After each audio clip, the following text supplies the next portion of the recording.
हरियाणा में लगातार तीसरी बार भारतीय जनता पार्टी की सरकार बनने के बाद और अपना दूसरी बार मुख्यमंत्री का पदभार संभालने के बाद मुख्यमंत्री नायब सिंह सैनी एक्शन मोड में दिखे।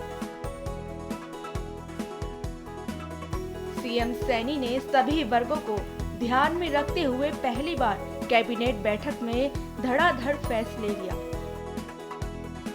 उन्होंने इस बैठक में क्या और कैसे फैसले लिए, उन्होंने इसकी जानकारी प्रेस वार्ता में मीडिया को दी। प्रदेश में जो किडनी के पेशेंट हैं, जो हमने अपने संकल्प पत्र के अंदर भी ये संकल्प लिया था कि हमारी सरकार आएगी और हम जो किडनी के पेशेंट हैं उनका इलाज हरियाणा के सभी सरकारी हॉस्पिटल में फ्री में होगा। तो आज उस फाइल के ऊपर साइन किए हैं, क्योंकि डायलिसिस एक इस प्रकार की बीमारी है कि व्यक्ति को एक डायलिसिस कराने में लगभग 2500 रुपए का खर्चा उसका आता है। महीने में कोई 4 भी कराता है, 6 भी कराता है, 7 भी कराता है, लगभग 20 से 25 हजार रुपए महीने का उसका खर्चा वो आता है। अब ये सारा का सारा खर्चा हरियाणा सरकार तुरंत प्रभाव से वो लागू हो गया है।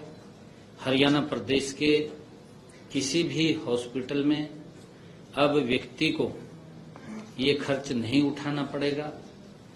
हरियाणा सरकार इस खर्च को वहन करेगी। ये मैंने सबसे पहले निर्णय लिया है। जैसा मैंने कहा है कि जब मैंने ये फैसला लिया डायलिसिस का, उसके तुरंत बाद हमारी कैबिनेट की बैठक थी। कैबिनेट की बैठक के अंदर ये पहली हमारी कैबिनेट की बैठक थी।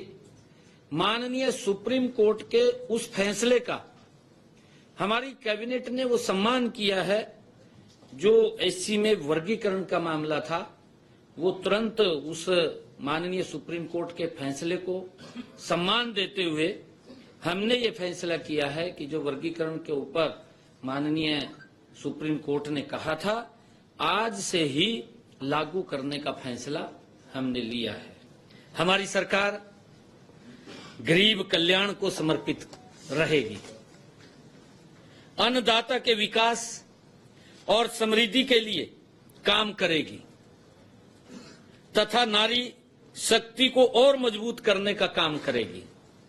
मैं एक बार फिर से आज आपके माध्यम से ऐसे लोगों को चेतावनी देता हूं जो आपराधिक गतिविधियों में शामिल रहते हैं।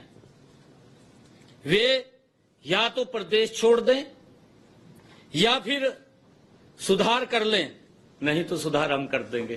पहले भी कहा था, सुधार कर देंगे। मैं ये स्पष्ट रूप से आज आपके माध्यम से ऐसे लोगों को चेतावनी दे रहा हूं, क्योंकि हमारी सरकार का कमिटमेंट है, हमारी सरकार का संकल्प है कि हर व्यक्ति को की रक्षा सुरक्षा वो आगे बढ़े। ये हमारी भावना है, गति से प्रदेश विकास की ऊंचाइयों के ऊपर जाए, उसको लेकर के हम काम कर रहे हैं। हमारा हरियाणा का किसान बहुत ही प्रबुद्ध जन है और मैं तो हरियाणा के किसानों को बधाई भी देता हूं। इसलिए बधाई देता हूं कि माननीय सुप्रीम कोर्ट ने हमारे किसानों की प्रशंसा की है। और मैंने आज भी इस बात को कहा है कि हमारे किसान अगर कोई पराली जलाता है उसको समझाएं। अगर कोई भी इंस्ट्रूमेंट की आवश्यकता है, सब्सिडी के ऊपर हम उपलब्ध करा रहे हैं, कोई दिक्कत नहीं है, और उसका रोजगार का साधन खड़ा हो रहा है। हमारा किसान बहुत ज्यादा प्रबुद्ध जन है और वो ऐसे नहीं। हमने क्या क्या काम किए हैं हमारे पास, क्योंकि किसानों को जागरूक करने के लिए। और मुझे ये खुशी है, मैं फिर ये बात रिपीट कर रहा हूं कि हमारे हरियाणा के किसान बहुत ही जागरूक हैं। मैं तो बहुत हमारे किसानों को प्रणाम करता हूं। मैं इसलिए करता हूं कि जो भी बात हम बोलते हैं उसको वो सहज अक्सर लागू करते हैं। कोई भी हमारा किसान पराली नहीं जलाएगा। हम माननीय सुप्रीम कोर्ट को इस बात से हमारे चीफ सेक्रेटरी साहब अवगत कराएंगे।